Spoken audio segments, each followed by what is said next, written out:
Where are you from? It's a question I get asked a lot. My accent, a kind of mishmash, makes people wonder. But in truth, I'm not sure it aligns with any particular place. Maybe that's why people ask. They want to know what in the world it could be. A friend of mine tells a story about growing up in Lexington, Kentucky as a Chinese American. In fact, his story spawned a podcast. Growing up, people would ask, "Where are you from?" And he'd say, "I'm from Lexington." "Oh, no. I mean, where are you from?" Now, Dan went to Henry Clay, a large area high school, and the University of Kentucky. Lexington is where he grew up and the place he calls home. But that answer wasn't what they wanted to hear. Doubling down, they'd ask, "Where are you really from?" It's the kind of question Dan says he's faced countless times. People, perhaps thinking they're being open-minded or interested in difference, press for an answer to explain a perceived mismatch. They see his skin tone and consciously or unconsciously associate it with "not from here." Dan doesn't fit the template some have for a local person from Lexington, which, let's be honest, is white. Native Kentuckians are white, right? That assumption reveals an unconscious bias baked into a lot of people, and not just Kentuckians. Folk think they know what a person from a certain place is supposed to look like, sound like, behave like. People carry a framework, and they're looking both to confirm it and to resolve any unsettling ambiguity. In today's gospel, Jesus is asked a question about whose wife a woman will be in the resurrection, because she's had several husbands. The Sadducees frame the question to make a point they already believe, that the resurrection isn't real. Because if it were, how would this make sense? On their terms, it doesn't. They ask a question that seeks to discredit, to challenge. They want Jesus to answer the contradiction they so clearly see.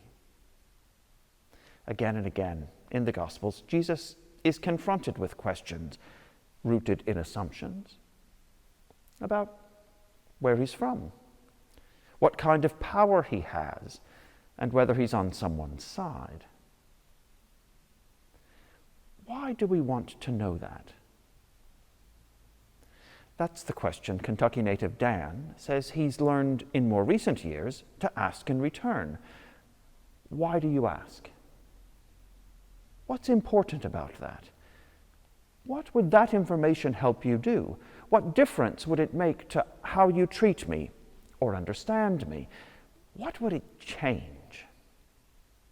You see, for some people, things like race, job, or marital status are preoccupations, whether they admit it or not. And those categories are rarely neutral. They're often used to put people in their place, where they belong. We ask, where are you from?